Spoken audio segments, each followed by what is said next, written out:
Bible to read. Don't take my Bible. What way do you have to do this to me? I said I was leaving. I said I was leaving. Sit down. Sit down. I am not kidding. Sit down. Sit down. Everybody. On your bottom, put your feet out in front of you. We have represented 200 street preachers in the past 10 years. 200 street preachers who have been arrested or asked to move on the streets at the Christian Legal Centre. We love people should be free to say even the disagreeable. That's a fundamental point of free speech. And we know that the gospel is an offence to many. You know what's ironic is that many Christians say to me, why do you defend those street preachers? Really, the way that they are on the streets, they're really... And I'm saying because this is first of all, they come for the street preachers.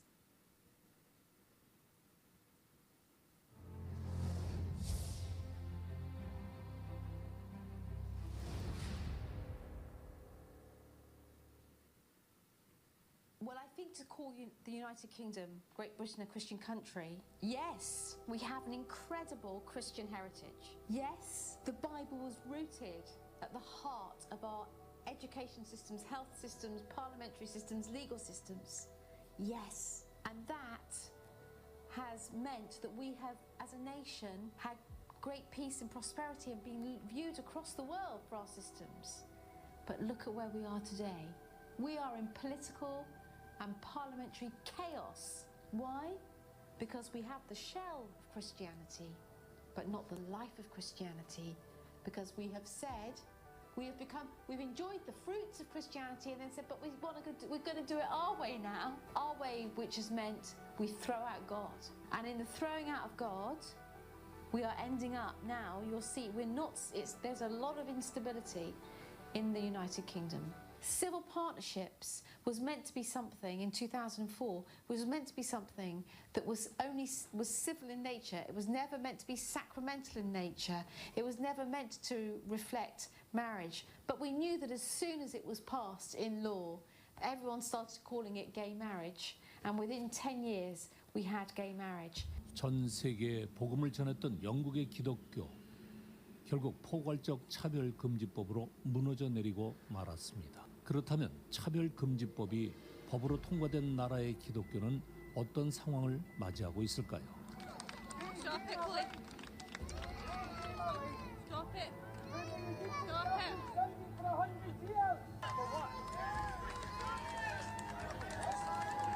This is the kingdom of heaven, suffering violence. That's right. All I've done tonight That's right. is tell you the good news of Christ. The same thing that they're trying to do on the other side of the park. No.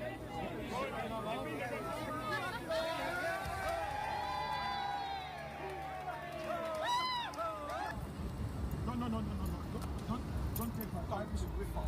Don't take my Bible to read. Don't take my Bible.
그리고 동참했으면 좋겠습니다.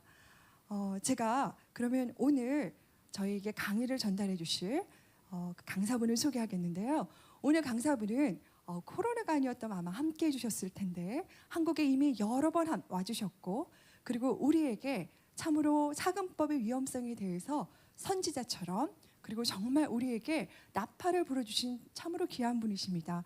많은 분들이 이미 알고 계실 거라고 생각하는데요.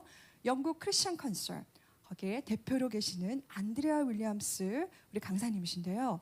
오늘은 동영상으로 전달된 강의를 저희가 함께 시청하여서 보도록 하겠는데요.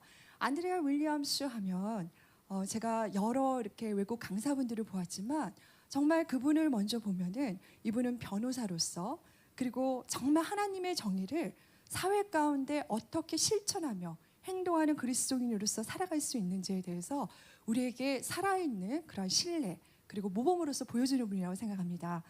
그런데 이분이 개인적으로 만나도 보면 참으로 따뜻하고 엄마와 같고 정말 사랑이 풍성하셔서 그 네 자녀의 어머니이신데 모든 사람을 대할 때마다 작은 자라도 정말 그 영혼을 사랑하는 것이 느껴지고 또 무엇보다도 하나님을 사랑하기 때문에 자신의 몸을 불사르면서 변호사와 그리고 엄마, 주부로서 바쁜 가운데도 이렇게 귀한 일을 하고 계시는 분이십니다. 안드레아는 어떻게 보면 영국에서 홀로 그 외로운 싸움을 해오셨고 지금도 하고 계시는데 영국의 BBC 방송이나 여러 이 방송 채널에서도 우리를 대표하여 그리고 영국에서 영국의 하나님의 자녀를 대표하여서 그분이 성경적인 가치관을 오늘날에도 많은 분들에게 호소하고 알리고 쌓아내고 계신 분입니다. 그래서 이렇게 안드레아 윌리엄스의 강의를 들을 수 있다는 것이 정말 참으로 감사한 일 같습니다. 2020년 저희를 위해서 특별히 또 차별금지법 이 차바 로고까지 이렇게 달라고 하셔서 정말 성의를 다하여서 저에게 한 50분 정도의 강의를 보내주셨는데요. 이 강의가 사실은 또 번역된 일이 굉장한 많은 수고가 들어갑니다.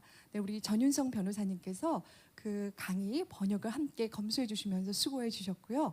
많은 분들이 이것이 이루어질 수 있도록 함께 기도해 주시고 수고해 주셨는데요. 그래서 오늘 여러분들 이 강의를 오늘 들으실 때 자막을 읽으시기에 약간 어려우실 수 있으나 읽으실 때 여러분이 동영상을 보시면서 강의를 들으시면서 우리 안드레아 윌리엄스 속에 있는 하나님 나라를 향한 열정 그리고 성경적 가치관을 수호하기를 원하는 그 하나님의 군사로서의 열정이 우리 각 사람에게 전이되어지고 전달되어지기를 원합니다. 그리하여 정말 안드레아가 절규하고 정말 저에게 부탁했어요. 한국 교회는 연합하여 교회가 연합하고 각 영역이 연합하고 그리고 각 세대가 연합하여서 정말 하나님의 그 가치를 이 땅 가운데 가져오고 그리고 한국교회는 마지막 시대에 한국교회의 부르심을 다하고 사명을 다하는 그러한 정말 거룩한 나라가 되어달라고 부탁했는데요. 2020년 따끈따끈하게 도착하는 영상을 강의를 들으시면서 우리 모두의 10년 가운데 그러한 안드레아의 그러한 그 열정들이 열매 맺어지고 또한 은혜가 되어지고 도전이 되어지는 시간이 되기를 여러분 기대합니다. 그러면 우리 함께 강의 함께 살펴보도록 하겠습니다.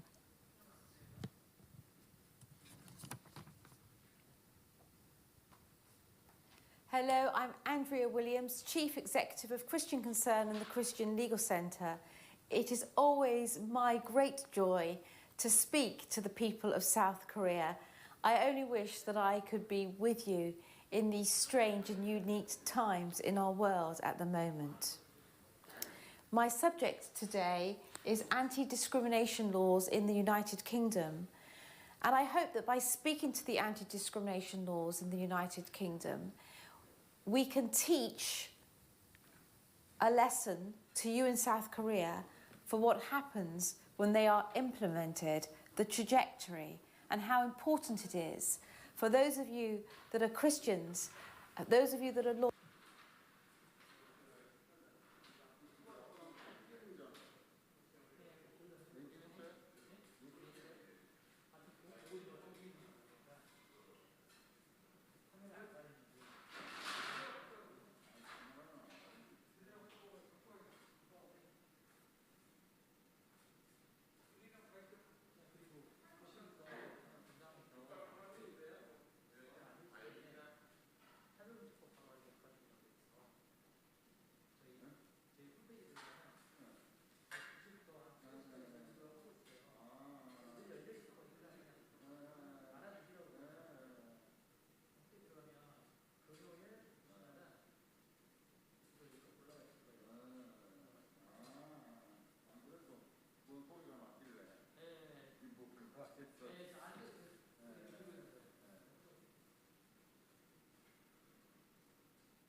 저 구멍이 뻐끔 뚫려가지고 어떻게 보기 싫은데, 그죠?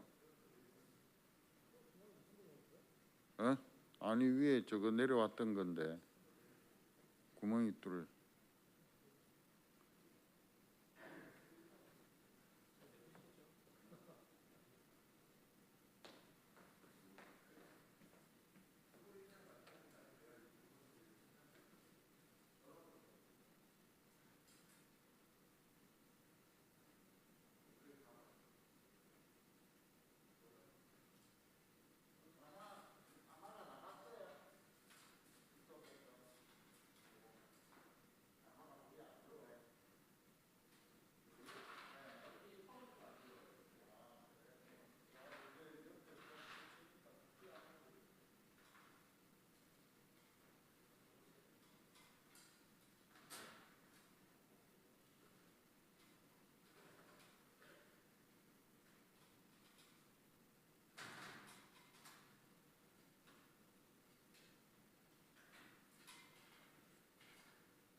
죄송합니다.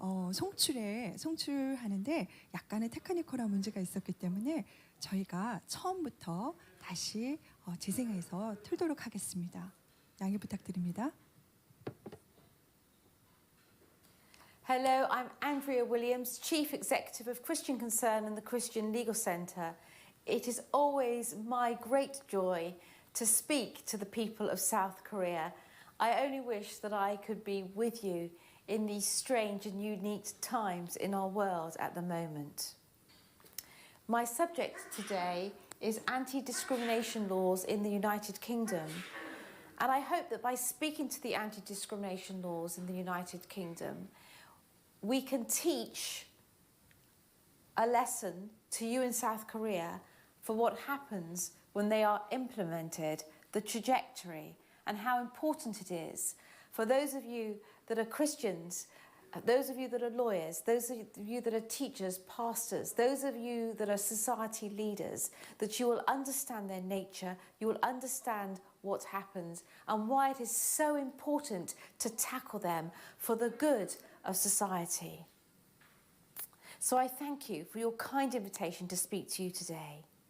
It's worth, first of all, noting that anti-discrimination is not an issue that exists in a vacuum.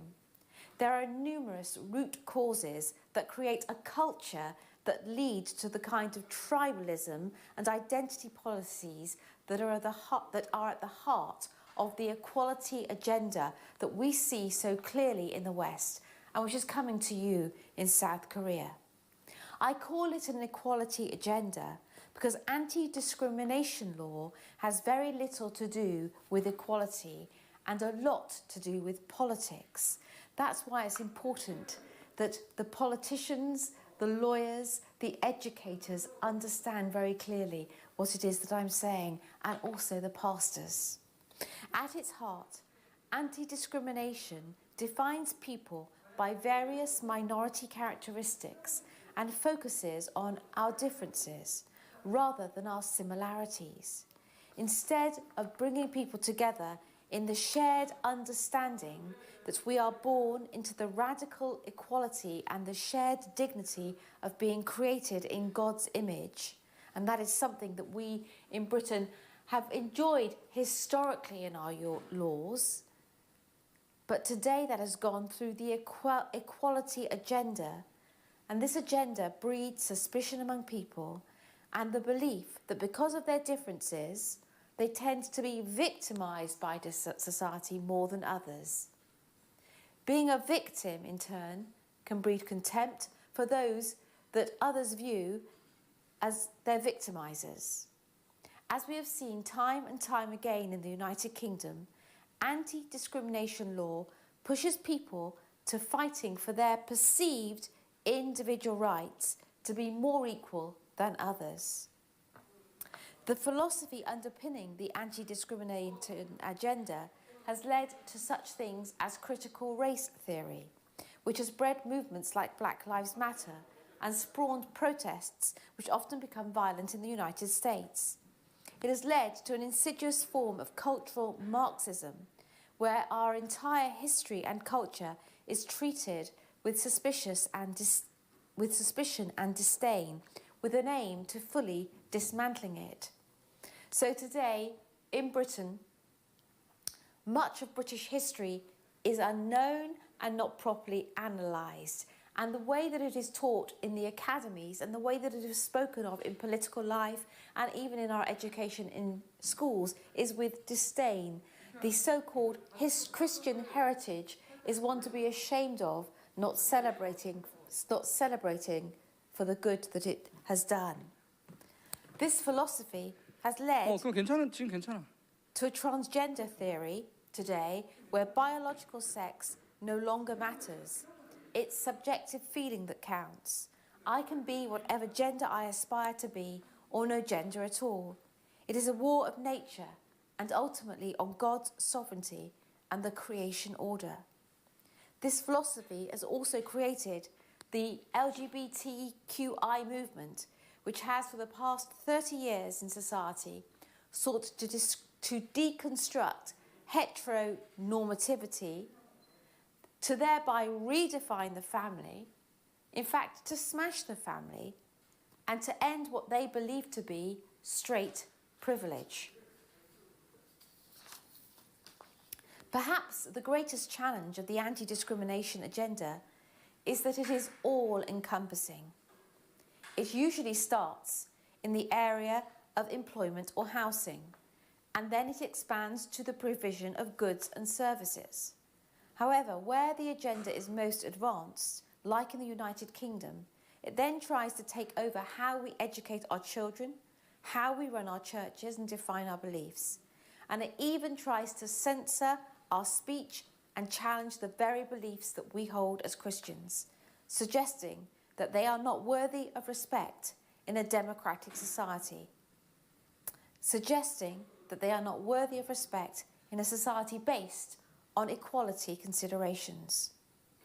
The result has been the mainstreaming of anti-Christian bias and anti-Christian discrimination into the cultural fabric of the United Kingdom.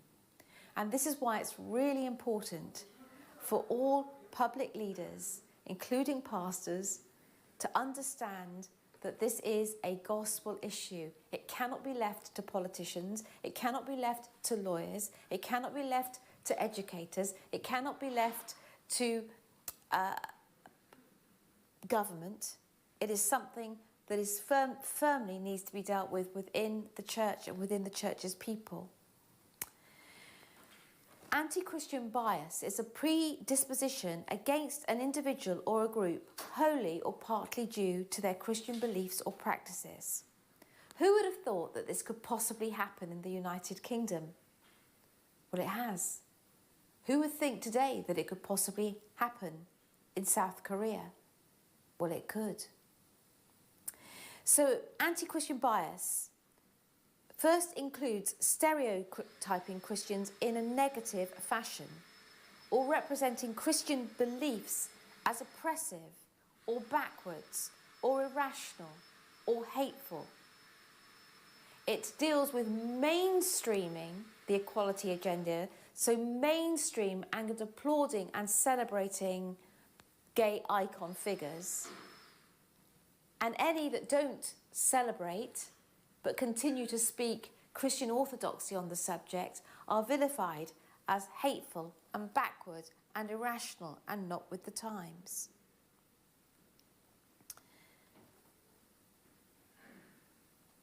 This also includes individuals, employers, organisations and even government actors going out of their way to respect the demands of other faiths or beliefs, but not of Christians. The bias against Christians is rarely, if ever, challenged by the political or media class in the United Kingdom and in the West. It's become one of the few acceptable prejudices in the United Kingdom that it has become culturally acceptable. Anti-Christian discrimination is discrimination against a person or a group of people wholly or partly due to their Christian beliefs or practices. This would include discrimination against someone because of his or her beliefs about marriage, life, the unborn children, or sexual ethics. It would also include discrimination against someone because they have a conscientious objection to sensitive moral matters such as abortion or compelled use of transgender programs. One of the chief problems facing Christians in the United Kingdom today, especially those who faithfully adhere to biblical belief, is the shocking level of religious illiteracy in our culture. For more than 2 decades, both the media and the LGBT campaigning groups have hammered it into the collective consciousness that any opposition to any campaigning goal of the LGBT community or to homosexual behaviour itself is hateful, homophobic, small-minded. Biblical Christian belief during this period has been attacked ruthlessly along these same lines. That is why it's vital that the churches and that Christians in public life speak lovingly but strongly and clearly and in truth into the public arena at this time, at the very beginning that these laws begin to take shape and place in the society of South Korea. In our nation, the Christian voices that have dissented have been very few. Churches have far too often not defended biblical belief, but have instead gone quiet on it, sought to be loving and caring, sought to say very clearly, we are places of welcome, we do not judge, which of course is true, but then not to say anything about the truth of God's moral code. They've gone on the defence to prove that they're not the type of Christian who would be an enemy of homosexuality.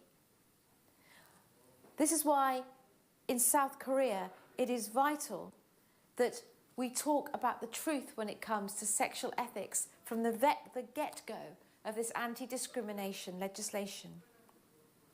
Today, I will focus mainly on the 2 protected characteristics in the United Kingdom that equality law has posed and imposed and presents as the greatest existential threat to the free exercise of Christian faith in our nation. Those 2 protected characteristics are sexual orientation and gender reassignment. Let us first turn to the issue of sexual orientation.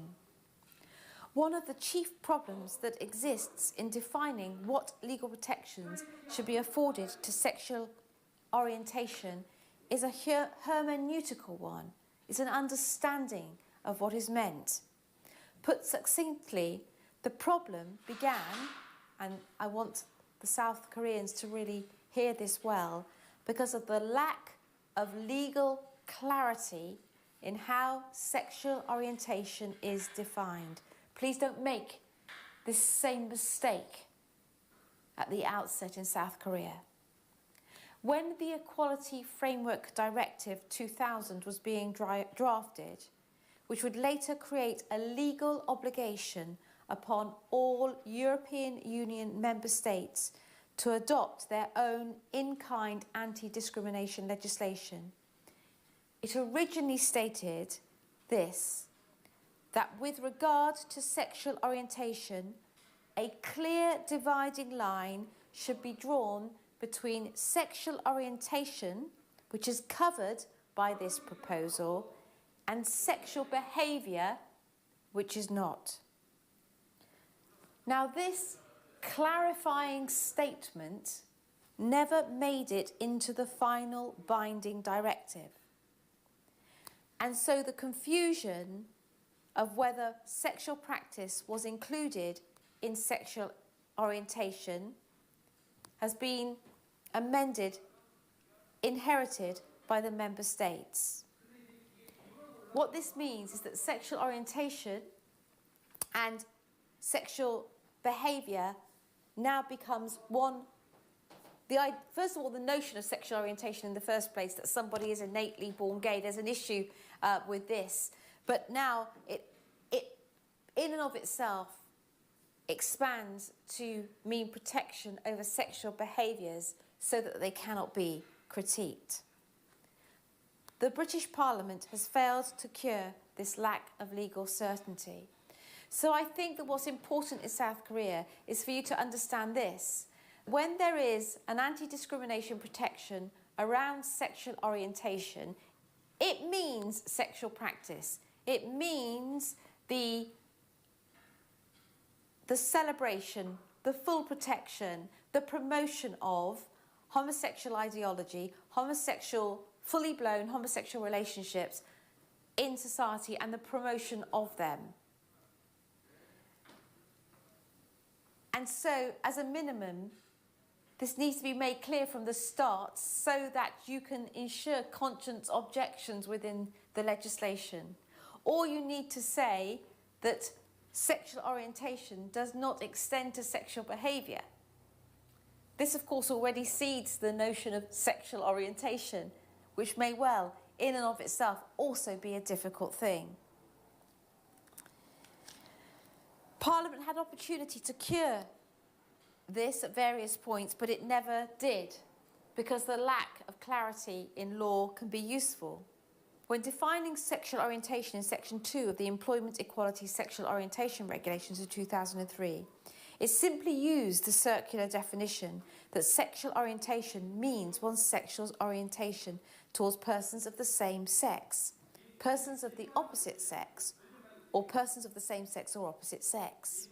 A nearly identical definition continues to be used to this day through the Equality Act of 2010. This confusion is compounded because sexual orientation can mean many different things depending on who is defining it. For some, it means sexual attraction. For others, it means their behaviour as well. This is particularly problematic because it suggests that moral opposition to sexual behaviour is somehow discriminatory. Others wish to include it as a worldview. This category of people suggests that any opposition to the LGBT campaigning points includes same-sex marriage, same-sex adoption, and LGBT education of our children is homophobic and should be prohibited by anti-discrimination law.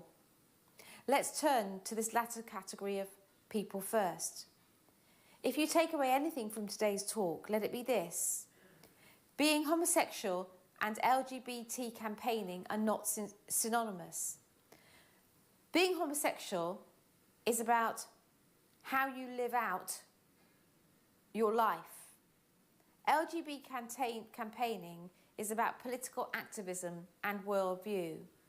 Not all people who choose to be homosexual are LGBT campaigners, and not all LGBT activists are homosexual. Presently, universities across the country offer courses in gay and lesbian studies where things such as ethics, queer philosophy, political science, sexology and the social construction of sexual identity are discussed. The outworking of these ideological positions has been mainstreamed into both education and culture. The entire premise, for example, behind the mandatory LGBT education of children in the United Kingdom is that it seeks to deconstruct heterosexual normativity. And this has led to some LGBTQ academics calling for the queering up of the primary school classroom. Precisely stated, LGBT activism is very real, It can be ideological and at times aggressively so. So successful has the LGBT lobby been that even the simple premise that a child does better growing up with a mother and a father in a low-conflict home environment has been deemed homophobic and enough to disqualify someone from holding public office. Next week, here at Christian Concern, you will be hearing about the case of Richard Page.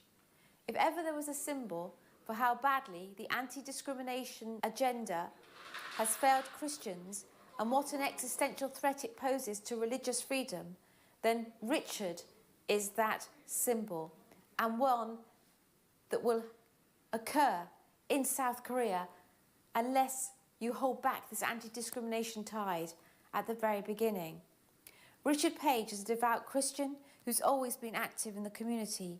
He performed exemplary service as a lay magistrate in Kent for 15 years, frequently presiding over adoption cases.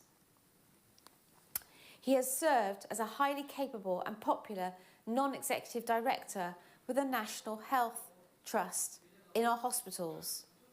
In 2014, a social services was circulated among the magistrate judges, making sweeping statements about how new research findings suggested that an adopted child fares best when placed with same-sex couples as opposed to being placed with a mother and father.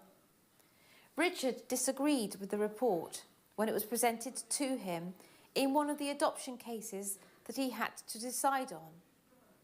He said to two other magistrates behind closed doors that his first and foremost responsibility was to rule for an outcome that was in the best interests of the child.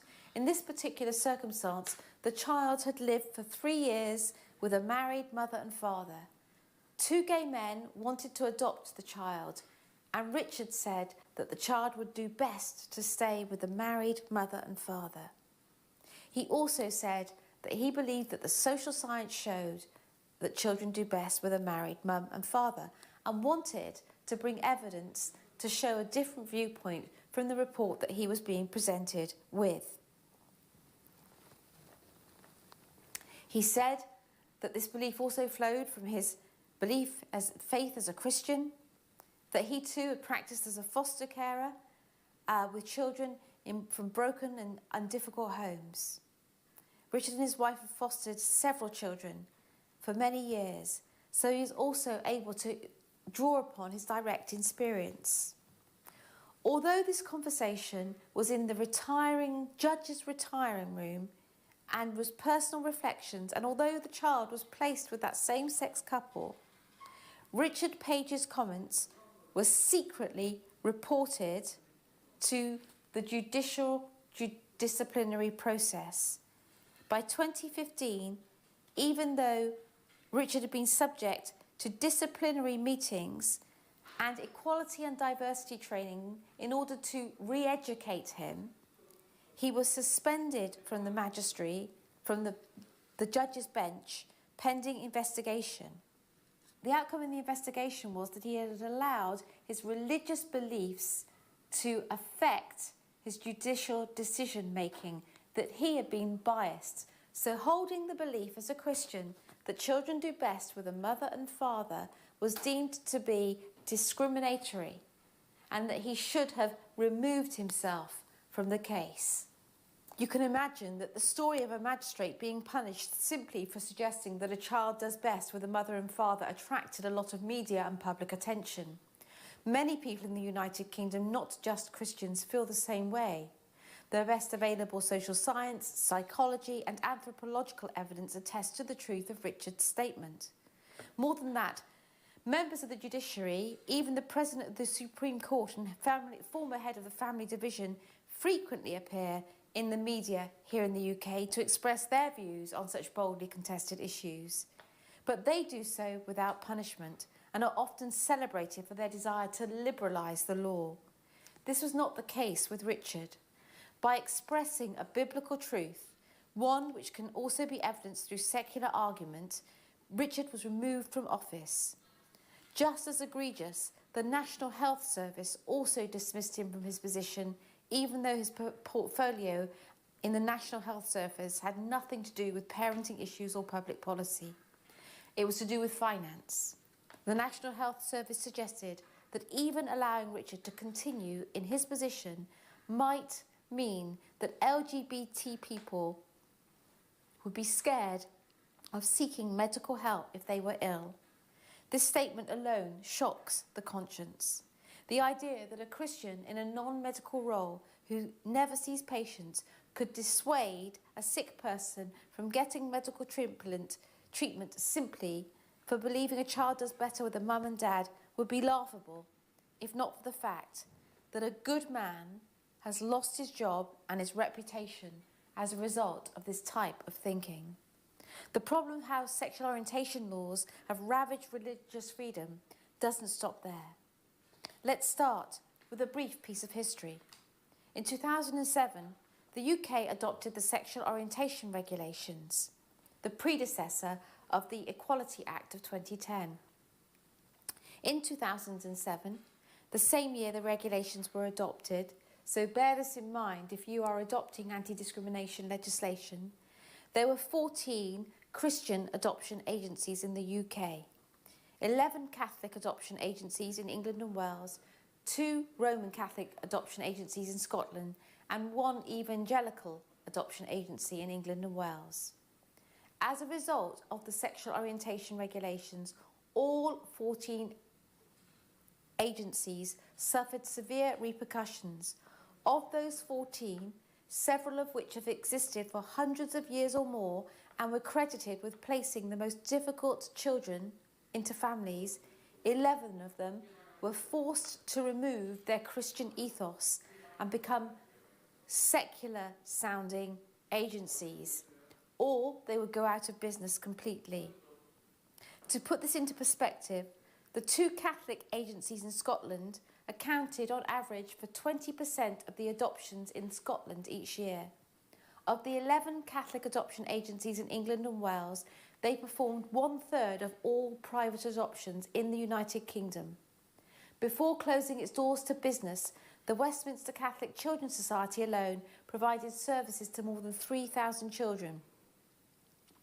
While we lament the loss of ethos-based adoption agencies because of gender politics, what is equally deplorable is that in the name of so-called sexual orientation, countless children will stay in orphanages or inadequate foster care because of the loss of these adoption agencies. Or we can look to the case of Gary McFarlane. He is a relationships counsellor. He was terminated from his position with Relate Counselling Service for gross misconduct, for merely asking if he could be accommodated in his Christian beliefs on biblical sexuality. He merely inquired about the possibility of not being required to give sex therapy to 2 men or 2 women that he might counsel. Gross misconduct is the harshest penalty available to an employer, and they suspended Gary and then dismissed him for gross misconduct for raising the possibility that he might have a conscience issue with giving sex therapy to 2 men or 2 women. There weren't even actual clients. He had an incredible record of counselling. People loved him. So his employment was terminated. His ability to be registered, his ability to get insurance, all came under the spotlight. Life became very difficult for him. Another case, Eunice and Owen Johns, long-time foster carers and devoted Christians. After having taken a break from fostering for a few years, they were then required to go through a new screening process, which of course is understandable with the local authority.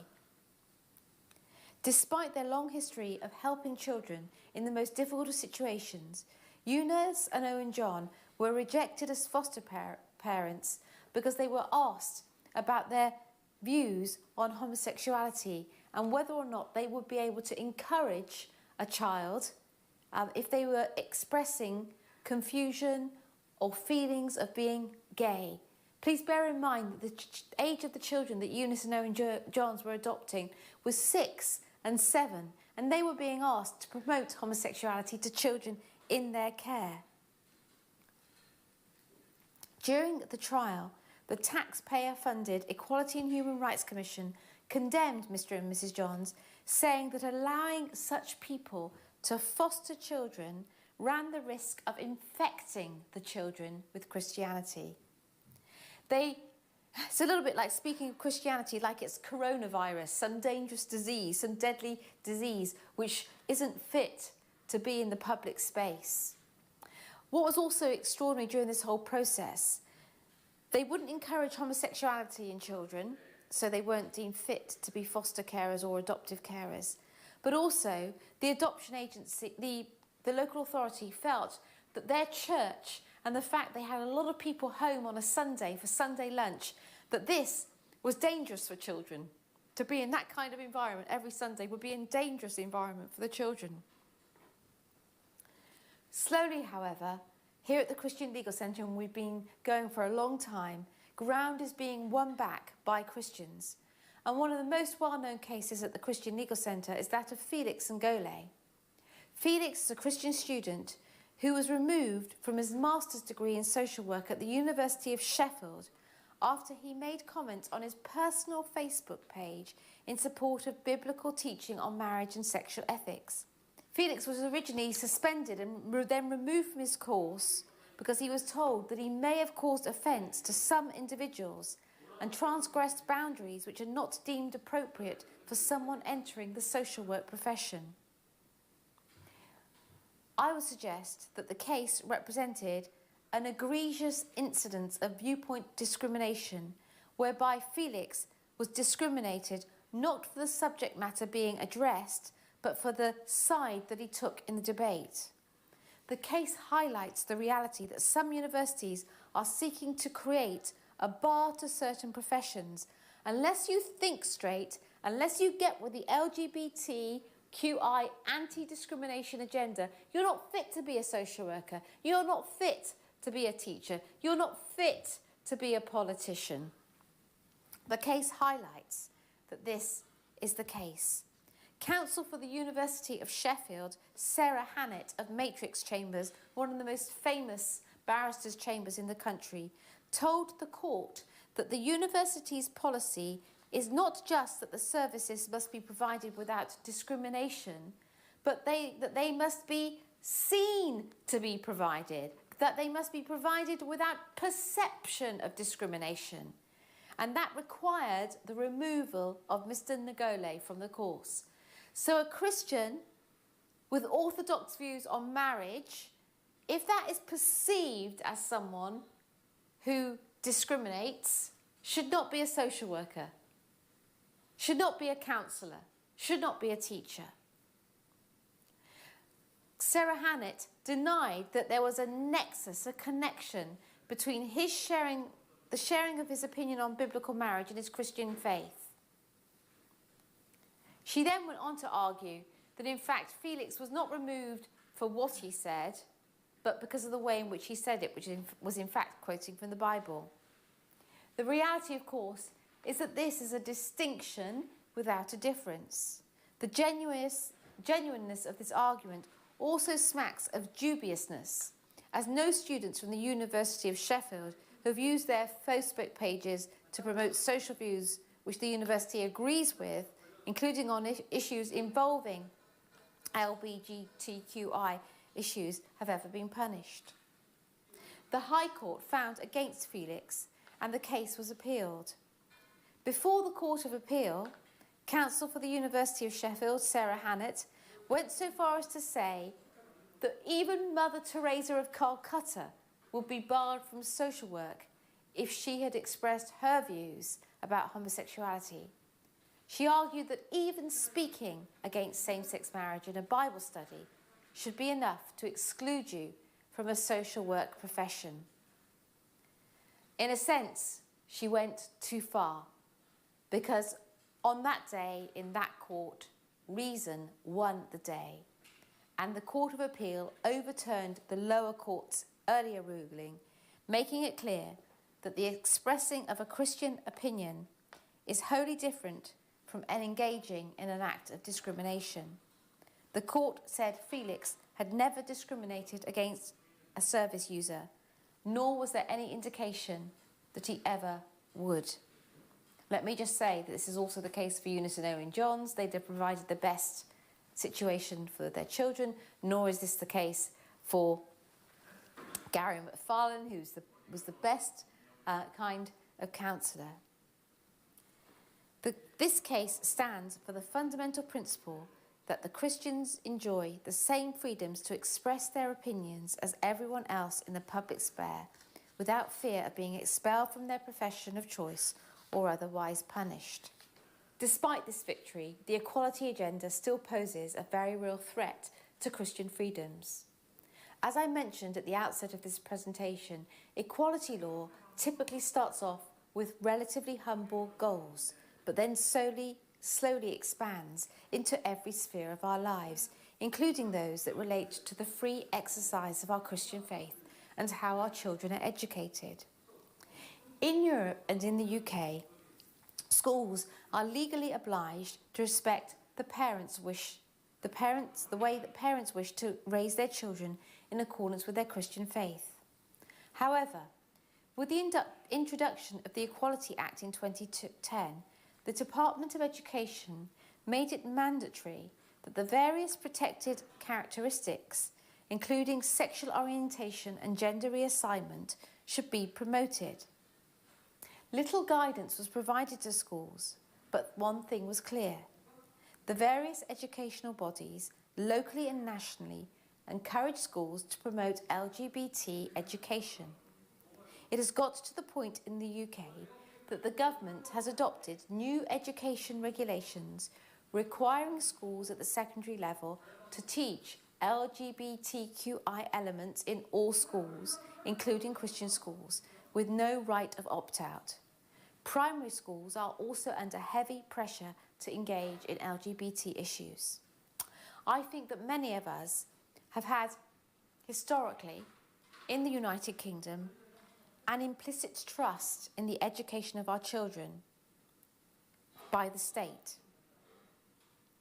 Again, what I want to say to you in South Korea is keep your children safe. Understand what it is that they are being taught. If you don't want these programs in your schools, ensure that they don't ever enter your schools, that this does not become part of the curriculum. This needs to be a stated campaign aim of anything that you can do.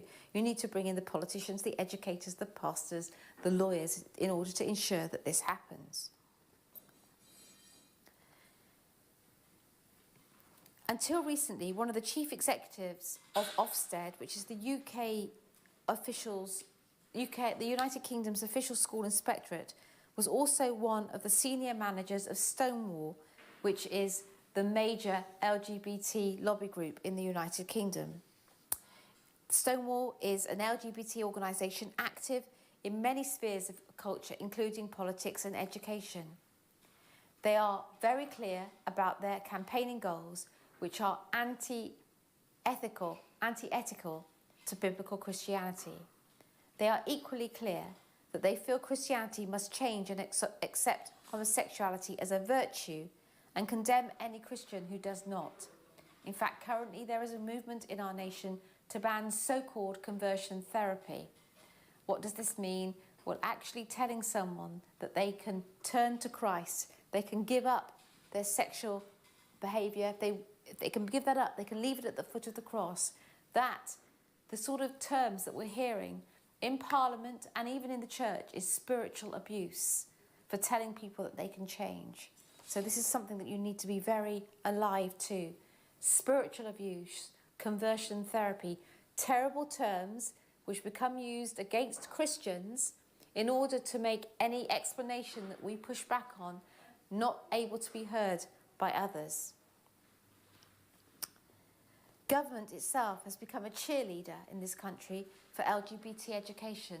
The partner of our current Prime Minister Boris Johnson, Carrie, was judging recently at the Conservative Party at the Conservative Party's LGBT Fringe Conference Centre. She was judging drag karaoke. So the Conservative Party has become dominated, completely acquiescent to this particular agenda. If you were to enter the Department of Education building in Westminster, a stone's throw away from Parliament, you might be surprised to see that the only visible symbol in the main entrance is a large rainbow flag that decorates 2 floors of the building. I say this because your Department of Education, your Department of Health, your Department of Justice, you must ensure that they don't adopt this, that they don't feel that in the name of anti-discrimination they have to fly flags, that they have to introduce these policies. They need to be resisted from the outset. The Department of Education has rolled out new tags for their email signatures, including a rainbow flag with the slogan, I am an LGBT plus champion, and directed them to the Stonewall website.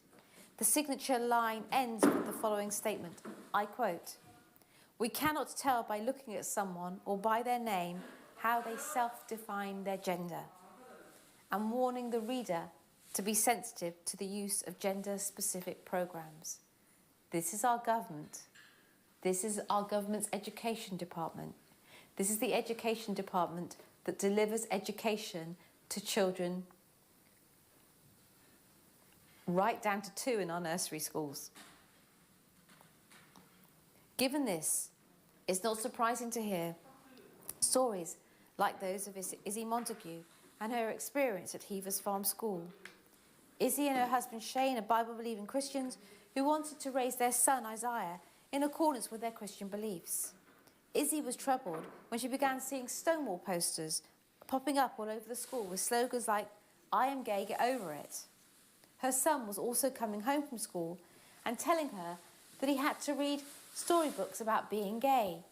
This all culminated in the school announcing that they would be holding a gay pride event at their school. The child in question was 6. Any parent who complained received a similar answer, which was that their children could not be opted out of LGBT education as it was mandated by law. Izzy formally complained to the school, noting that the school owed her a statutory duty to respect her right to raise her son in accordance with her Christian beliefs. When she went to meet the head teacher as part of the complaints procedure, she was greeted by the head teacher's daughter, who was taking notes of the meeting. The daughter, also a member of staff, wore a T-shirt with a conspicuous message written in bold black lettering saying, "Why be homophobic or transphobic when you can just be quiet?" The daughter also wore T-shirts to the primary school. One such T-shirt also read, "I am a lesbian." So teachers in the school of young children aged 4, 5, 6, 7, 8 are wearing T-shirts saying, "I'm a lesbian. Why be homophobic or transphobic when you can just be quiet?" Not surprisingly, a few weeks later, when Izzy received the official written response to her complaint from the head teacher, they absolved the school of any wrongdoing and defended the school's position of holding a pride event. While this wasn't surprising, what was indeed surprising was that on the same day that letter was sent out, that same teacher put Izzy's son, just a small boy, into a 4-hour detention. To be clear, Izzy's son had never shown any behavioural problems at a school, nor had he ever served a detention. He was only, I said 6 years old, in fact he was only 5 years old, putting a 5-year-old into a 4-hour detention. Izzy was only told that evening that one of the teachers had physically handled him on his lower back. The next day, Izzy's son was again put into detention. Izzy, as any mother would, tried desperately to find out what happened, especially about the accusation of being physically manhandled. The school, in return, was awful to her. They provided no means or answers and ultimately barred Izzy from coming onto the school grounds.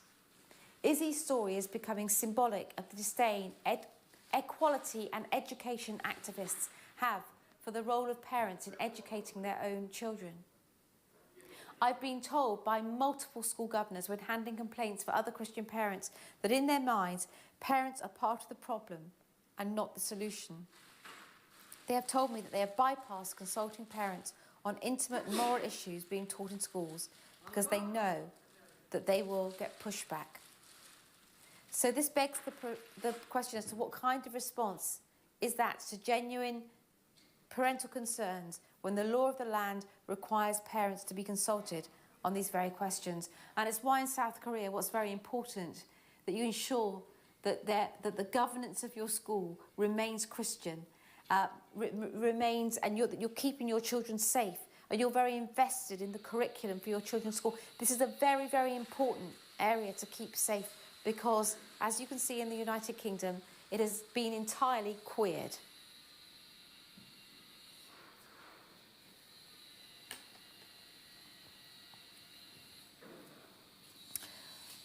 Our failure in the United Kingdom to understand where anti-discrimination leads has led to the systemic and systematic punishment of people with deeply held biblical beliefs. At the Christian Legal Centre last year, we gave advice to some 1,000 Christians who felt they'd suffered some level of detriment for their Christian faith. The centre is currently supporting more than 50 court cases involving Christian freedoms that are live in court, that are active. These numbers are unacceptable for a nation that for so long identified with Christianity, one which has given birth to some of our most famous global evangelists, theologians and reformers.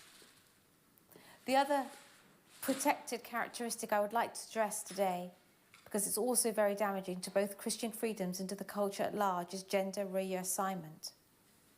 Nigel and Sari Rowe are Christian parents who hold and wish to instill in their children a biblically centred belief in gender, beliefs that would include Genesis 1:27, where Scripture says, "So God created man in his own image, in the image of God he created him, male and female he created them." Or Matthew 19:4, where Christ says, "Have you not read that he who created them from the beginning made them male and female?" In seeking to raise their children to the Christian beliefs, Nigel and Sally Rose sent their two sons to a Church of England primary school on the Isle of Wight. Within 2 school years, both of their children, aged 6 and 8 at the time, found themselves in classes with boys who, under their parents and the school's direction, were going to school identifying as girls. Because of the confusion and discomfort suffered by their older son, Nigel and Sally Rowe took him out of school to be home educated. When the school informed Nigel and Sally Rowe of their plan to adopt a transgender affirming policy in the school, the reality was this: these small children, aged 6, 7, 8, in a small community, had known these other children, had known these little boys as boys. Now they were coming to school as girls. And if the other children didn't call these children by the right name or by the right pronoun, they would be in trouble. We had situations whereby the children were not going to toilet at school because they were getting so concerned about the use of toilets, this sort of thing in the school. Nigel and Sally attempted to work the matter out with the school in relation to their younger son. In a response to a letter they sent to the school, asking about anti-bullying measures and their own parental rights, the school responded by suggesting that anyone who could not believe that those little boys were girls or refused to give them female pronouns was transphobic. The school also announced their intention to educate parents and students alike in accordance with this gender ideology. Furthermore, the school and the education department was supported by the church, by the church's diocesan education body, in support of this gender ideology. So the church, a church school, capitulated to the state agenda and the true Christian parents who were seeking to protect not just their children and others, they were punished as transphobic. The result is that now Nigel and Sally have been home educating their children for some 3 years, and litigation is about to commence imminently. Similarly, the Christian Legal Centre has supported an amazing maths teacher called Joshua Sutcliffe.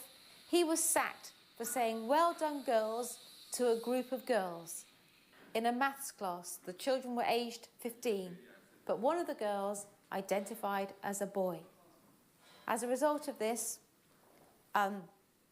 not immediately, but a week later, the parent of the child complained about Joshua Sutcliffe, and Joshua Sutcliffe was put into isolation as a maths teacher in the school every day. He was told to come in, prepare the lessons, and give them to a supply teacher. More recently, the Christian Legal Centre supported the Reverend John Parker, who was a governor of a Church of England school. He resigned because the school was aggressively pushing a trans agenda led by a radical transgender campaigning group called Mermaids. One of the children in the school was wanting to transition. The child was 8 or 9, and this John Parker raised issues about how this was going to be communicated to the children and to the parents, and raised issues over the mermaids coming into the school. For doing this, he was punished. He was pushed out. Did the Church of England Diocesan Education Authority stand with him? No. So again, the church punished him. Rather than going in a Church of England school, in a Christian school, and giving a Christian framework, which they could have done within the law, the church punished him. So this is my warning to South Korea. It's very subtle. Christians from the outset are made to look like people who are old-fashioned, fuddy-duddy, backward, irritable, irritating, nasty. The gay icon is made to look modern, beautiful, attractive, tolerant. But in fact, the LGBTQI agenda is deeply intolerant, and it absolutely punishes. It can't stand those that will not stand with it. And it does not care if parents are forced to take their children out of school. It does not care if a judge loses his job. It does not care. They want this. And the point is, for most, what also happens is that the church goes silent and everyone goes silent. So most people don't get punished because they're just silent. Those that dare to speak get punished, and that makes more people silent. I really hope and pray that South Korea will understand this and resist this. Transgender theory's impact has also been felt beyond our schools. The Christian Legal Centre is supporting Dr. David Makareth. He worked as a disability allowance assessor for the Department of Work and Pensions as a medical doctor. His employer presented him with a scenario about a transgender client expecting to be referred to in their chosen pronoun. And Dr. Makareth, as a medical doctor, said that he would not be able to call a biological man a woman or a biological woman a man because this has an impact on medicine. It has an impact on health. His comment led to disciplinary inquiries and further training by his employer, followed by a warning that he would be very likely to lose his job should he not comply with the transgendered person's wish and refer to them by their gender pronoun. In the final email exchange with his employer, Dr. Makareth was instructed to follow the process as discussed in your training, or in the alternative, if however you do not want to do this, we will respect your decision and your right to leave your contract. To which Dr. Makareth replied, I am a Christian and in good conscience cannot do what the department is, again, a government department of work and pensions is requiring of me.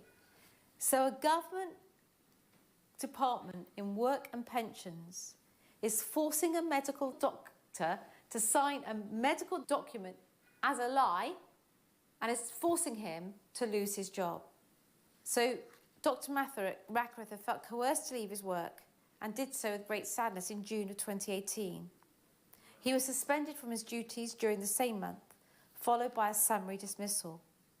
He went on to say publicly, "No doctor or researcher or philosopher can demonstrate or prove that a person can change sex.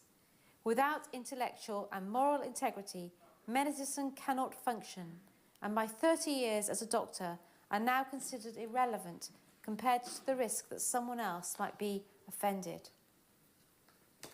Please pray for Dr. Macarthur as his case continues.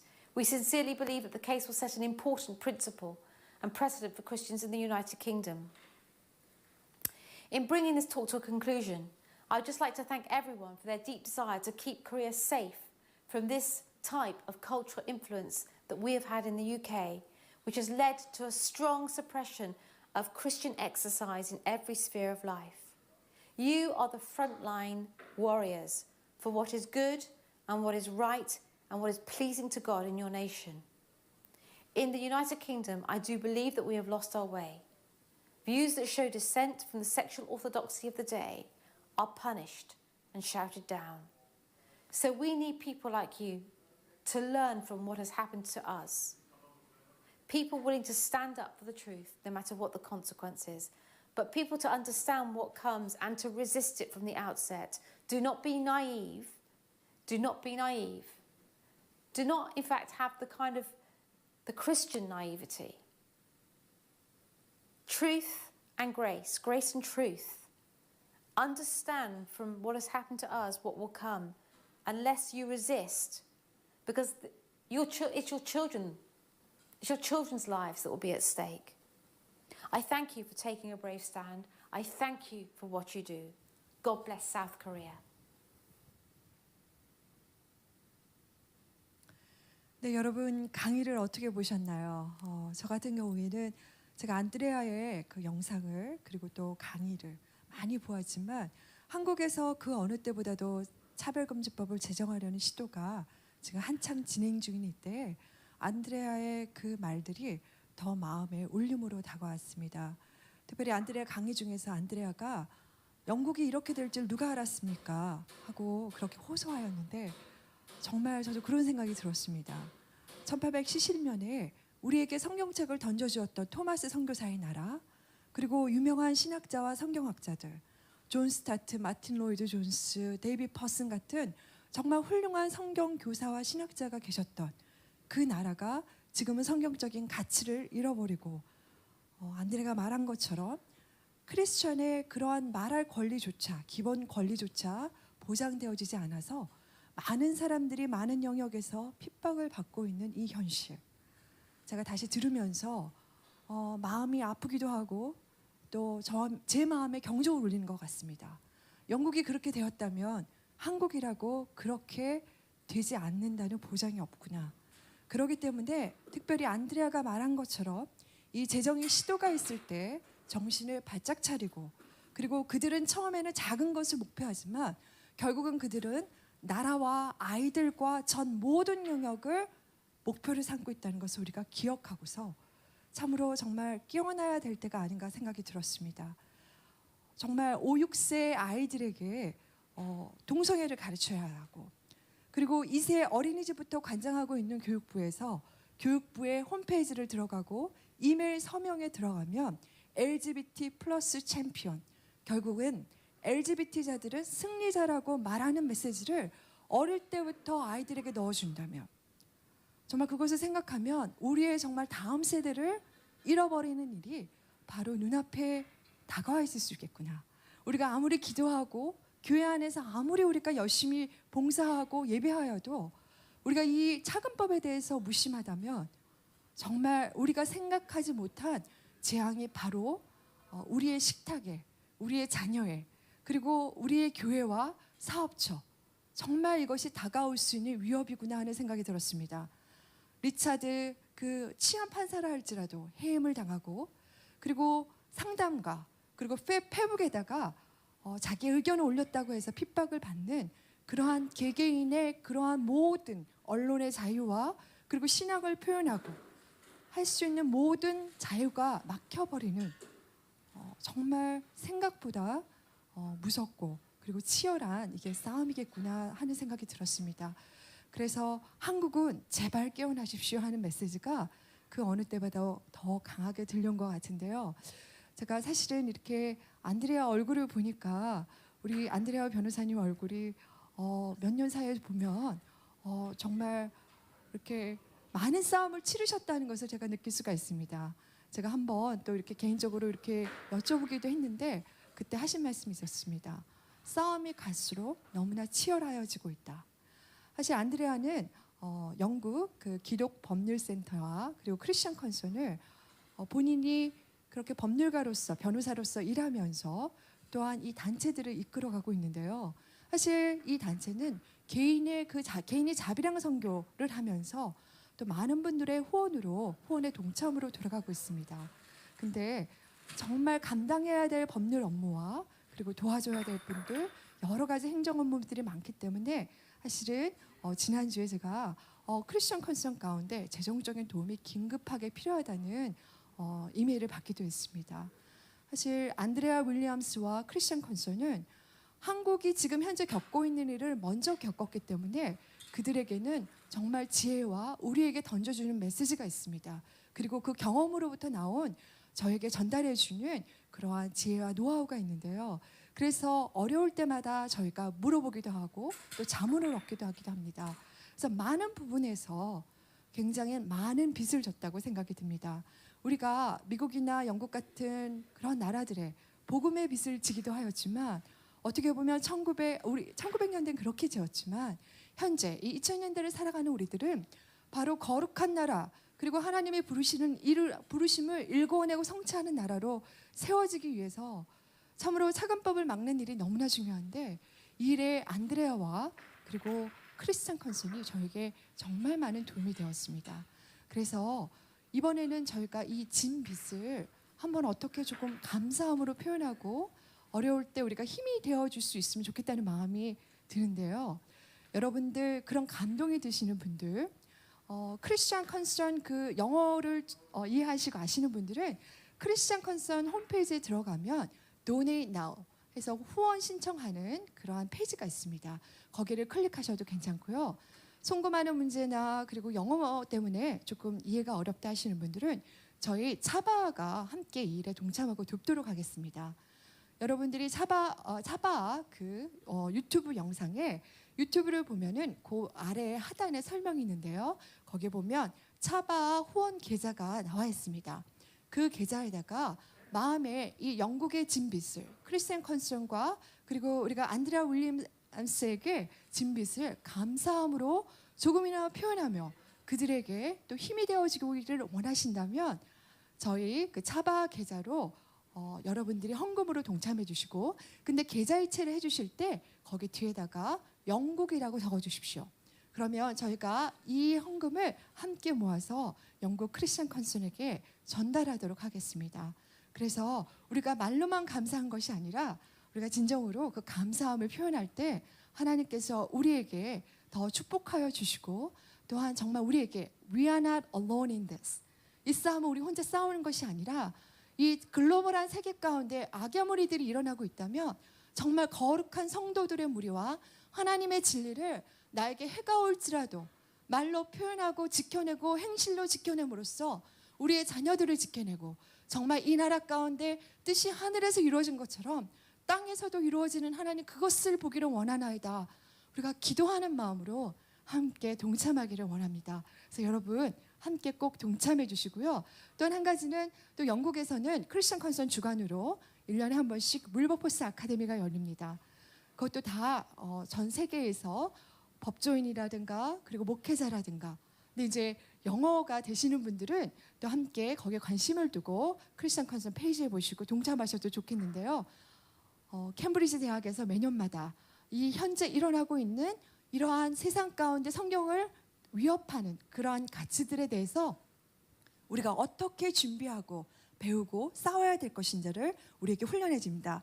저와 그리고 또 젊은 청년들 그리고 또 많은 분들 또 함께 동참할 수 있었는데요. 가보시면 정말 저희에게 숙박과 그리고 또 맛있는 그 음식들을 제공해 주면서 정말 너무나 제너러스하게 풍성하게 저에게 후원해 줍니다. 그래서 많은 곳에 각 세계 가운데 이렇게 하나님의 진리를 수호하며 싸워내는 하나님의 빛의 군사, 다음 세대 영적 군사들을 길러내는 데 수고하고 있는데요. 그렇기 때문에 꼭 우리가 함께 크리스찬 컨선에 후원하는데 이번 기회에 동참했으면 좋겠습니다. 감동되시는 분들 이번 주와 다음 주 꼭 함께 동참해 주시고 또한 더 궁금하신 사항은 문의해 주시면 감사하겠습니다. 자, 그러면 이번 시간에는 우리 이프 패밀리의 영상을 함께 3분짜리 영상 보도록 하겠는데요. 여러분 또 차바 그 동영상 페이지에 가보시면 그 아랫부분에 보시면은 차바 채널 아래에 이프 패밀리라는 그런 가상 드라마의 영상들이 업로드 되어져 있습니다. 윤학열 감독님이 함께 하시는 마하나임 TV 선교회에서 주관하여서 또 우리 또 어떤 그 연예인 분들이 또 함께 동참해 주시고 해서 차별금지법이 제정되었을 때 일어날 일들을 이해하기 쉽도록 그것을 영상으로 만들어 주셨는데요. 들어가셔서 마하나임 TV 선교회 여러분들 후원해 주시고 또 기도도 해 주시고요. 그리고 이프 패밀리 영상에 여러분 구독해 주시기를 바랍니다.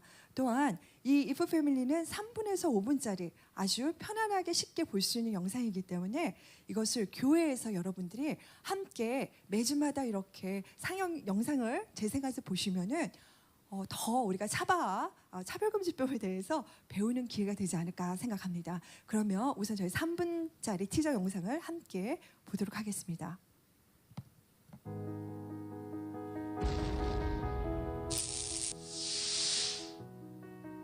엄마가 나 미워하니까 인권위에다 고발해버릴 거예요. 뭐라고? 동성애 반대 설교는 법 위반이 아니라고 했어요. 천명에게 100억 원의 배상금을 지급한다. 난 여자로 살 거야. 요셉아! 요셉아! 30일 그쪽.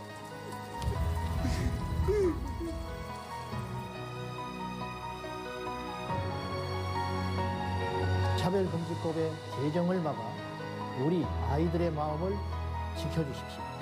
깨어나 외치지 않으시면 다 잃고 말 것입니다.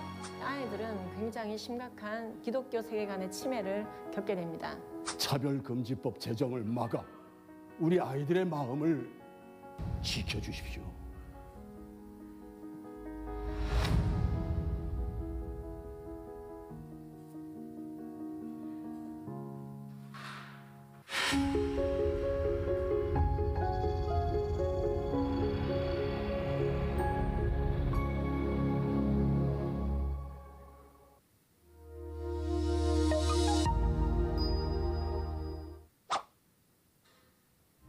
캐나다에서는 데이비드 린 목사가 동성애자들에게 폭행당한 뒤 영국 토니 미아노 목사도 경찰에 체포됐습니다. 스웨덴에서는 동성애는 죄라고 설교를 했던 아케 그린 목사가 징역 1개월을 선고받았습니다. 차별금지법이 통과된 외국에서 반동성애 설교자가 체포되고 구금되었으며 형사처벌을 받기까지 했습니다.